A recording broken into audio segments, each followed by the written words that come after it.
Has your child ever said something really mean to you, or ignored you completely, or otherwise pushed all of your buttons? And in that moment, it doesn't just sting a little, it really hurts. You've been told, of course, don't take it personally, you're their safe person. But somehow those words don't make it feel any better. So what do you do when you do take it personally? When your whole body reacts and you can't just shrug it off with a parenting quote? That's what we're diving into today. Not just why this happens, but how to respond when it hurts so that you can stop spiraling and feel better again. Sometimes it's eye rolls, sometimes it's backtalk, sometimes they ignore you, sometimes it's disrespect, and sometimes it's just downright mean. Your nervous system lights up, your brain says, I'm working so hard, and they don't even care. That's not overreacting, that's being human. But the path forward isn't about ignoring those feelings, it's about understanding them differently. I worked with a mom named Jen. Her daughter Ava was 14 at the time, and she was witty and deeply perceptive. But no matter what Jen asked her to do, she rolled her eyes, stomped her feet, sometimes even threw things. And the thing that got to Jen the most was that Ava never did this with her dad. If her dad asked her to do something, she just did it. I'm sure some of you have experienced that too. You're working so hard to help your child, but somehow you wind up on the hurt end of all of those interactions. Jen was convinced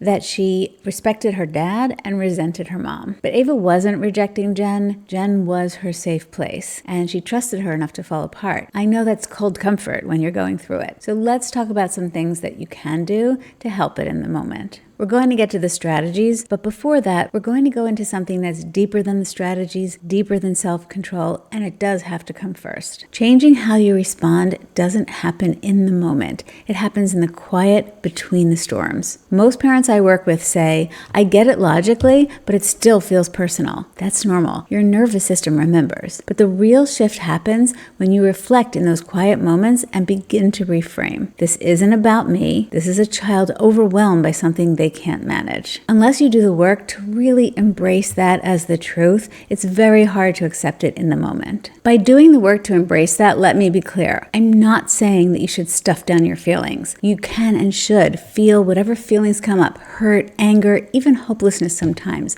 That's totally valid. But you can feel everything and still reframe what it means. Because once you believe deeply that it's not personal, your calm becomes real. And that calm sends a powerful message. I can handle your big feelings. I'm not going anywhere. That's what safety feels like to your child. And by child, I mean even teenagers, late teenagers, young adults. That's what safety feels like. Not being rescued, not being avoided, but being met with steady presence. And you can only offer that when your calm is coming from clarity, not control. Sometimes parents say to me, that's not so easy. And I agree, it's not so easy. You have to work at it. But the good news is here that you only have control over your side of the equation. You can't make your child behave in a particular way, as much as society tells us we should be able to do that. So in the calm moments, you get to think about, how do I want to experience these moments? Do I want to continue to feel like friction and anger and all of those things? Or do I want to learn to look at my child's behavior as coming from something that they can't manage, that they need help with, that they need me to understand? Now let's get into the tools. Let's make it concrete. Here are 5 simple tools to help you rewire your response over time. Tool number 1 is the safe person filter. You've heard it before, but you really want to ask yourself, would they act this way with someone they don't feel safe with? And reframe it. They fell apart because you're the safe one, not because you failed. And in the moment, sometimes it doesn't do the trick, but the more you think about it in the calm between the storms, the more you realize that really is true. Tool number 2 is the behavior translator. Ask yourself, what might this behavior be trying to say? So, for example, your child says, I hate you. That might mean, I feel powerless. It might mean, I can't do what you're asking me to do right now, and I can't explain why. If they give you the silent treatment or roll their eyes, it might mean, I'm shut down. I've spent all my emotional capital for the day, but they don't have the emotional maturity to explain that. So they behave in these ways that are not optimal. Number 3 is name the narrative. This one's really important. I want you to think about, what am I making this mean about me? Because we do make up stories in our heads. If our child is rude to us, we make up stories. I failed. I